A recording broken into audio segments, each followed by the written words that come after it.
মার্কিন ফিলিস্তিনপন্থী বিক্ষোভকারীদের আশ্বস্ত করলেন যুক্তরাষ্ট্রের ডেমোক্রেটিক প্রেসিডেন্ট প্রার্থী কমলা হ্যারিস। যারা অ্যারিজোনায় তার প্রচার সমাবেশে বাধা দিয়েছিল তাদের উদ্দেশ্যে কমলা বলেছেন, গাজায় ইসরায়েলের যুদ্ধবিরতি চুক্তির এখনই সময়। চলুন জেনে নেই কি বলছেন বিক্ষোভকারীরা। নিজ প্রশাসন ইসরায়েলপন্থী হলেও কেন হ্যারিস ফিলিস্তিনপন্থীদের পক্ষে কথা বলছেন? সঙ্গে আছি আমি রুকাইয়া জহির।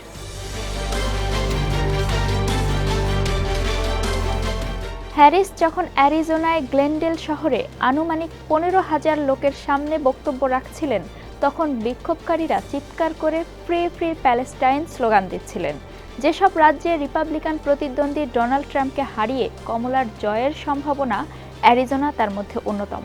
9 আগস্ট হ্যারিস তার বক্তৃতা থামিয়ে বিক্ষোভকারীদের সরাসরি সম্বোধন করে বলেছিলেন, আমি পরিষ্কার বলেছি, এখন যুদ্ধবিরতি চুক্তি করার এবং জিম্মি চুক্তি করার সময় এসেছে। বিক্ষোভকারীদের হ্যারিস বলেন, প্রেসিডেন্ট এবং আমি যুদ্ধবিরতি চুক্তি সম্পন্ন করতে এবং জিম্মিদের বাড়িতে ফিরিয়ে আনার জন্য প্রতিদিন 24 ঘন্টা কাজ করছি। আমি আপনাদের বক্তব্যকে সম্মান করি, কিন্তু আমরা এখন 2024 সালের নির্বাচনী রেস সম্পর্কে কথা বলতে এসেছি।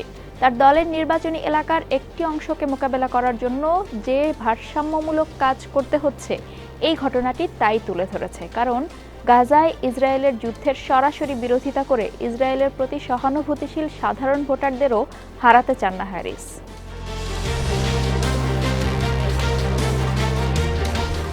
এর আগে 7 জুলাই মিশিগানে একটি সমাবেশে হ্যারিসকে হেনস্থা করা হয়েছিল। তখন ফিলিস্তিনপন্থী বিক্ষোভকারীরা বারবার তার বক্তৃতায় বাধা দিয়ে স্লোগান দিচ্ছিল, কমলা কমলা, আপনি লুকাতে পারবেন না, আমরা গণহত্যার পক্ষে ভোট দেব না। জবাবে হ্যারিস বলেন, আপনারা যদি ডোনাল্ড ট্রাম্পকে জিতিয়ে দিতে চান তাহলে তাই করুন, নইলে আমাকে বলতে দিন। সেই মিশিগান ইভেন্টের একটি ভিডিও ক্লিপ ভাইরাল হওয়ার পর কিছু সমালোচক বলেছিলেন, হ্যারিস যুদ্ধবিরতির প্রশ্নটি সমাধান করতে ব্যর্থ হয়েছেন এবং উপস্থিত তরুণ বিক্ষোভকারীদের প্রত্যাখ্যান করেছেন।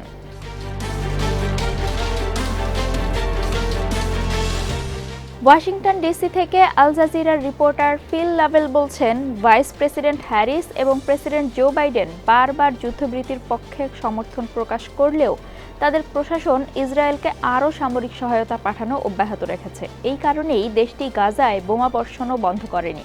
ভাইস প্রেসিডেন্ট হিসেবে তার ভূমিকায় কমলা বাইডেন প্রশাসনকে সমর্থন করেন, তবে তার দলও নিশ্চিত এই বিষয়ে একমত যে কমলাই যুদ্ধবিরতির প্রক্রিয়া সফল করতে পারেন। এটি দুটি সমান্তরাল বিশ্বের মতো। হ্যারিস জনসাধারণের মেজাজ সম্পর্কেও সচেতন, বিশেষ করে মিশিগানের মতো সুইং রাজ্যে। যদিও গাজা অভ্যন্তরীণভাবে যুদ্ধবিরতির প্রশ্নে ততটা সমর্থন পাচ্ছে না যতটা আন্তর্জাতিকভাবে পাচ্ছে। হ্যারিস জানেন যে মিশিগানের মতো রাজ্যে, যেখানে বিশাল আরব আমেরিকান জনসংখ্যা রয়েছে, যুদ্ধবিরতি না হলে সেখানে সত্যিকারের জয় পাওয়া সম্ভব নয় এবং তিনি এটি মোকাবেলা করতেও আগ্রহী।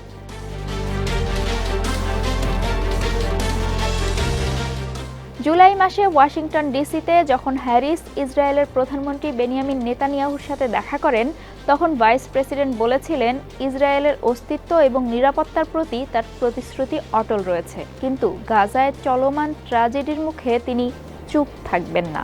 এদিকে কাতার, মিশন এবং মার্কিন যুক্তরাষ্ট্র যুদ্ধবিরতিতে পৌঁছানোর জন্য ফের 15 আগস্ট আলোচনা শুরু করার জন্য ইসরায়েল এবং হামাসকে আহ্বান জানিয়েছে।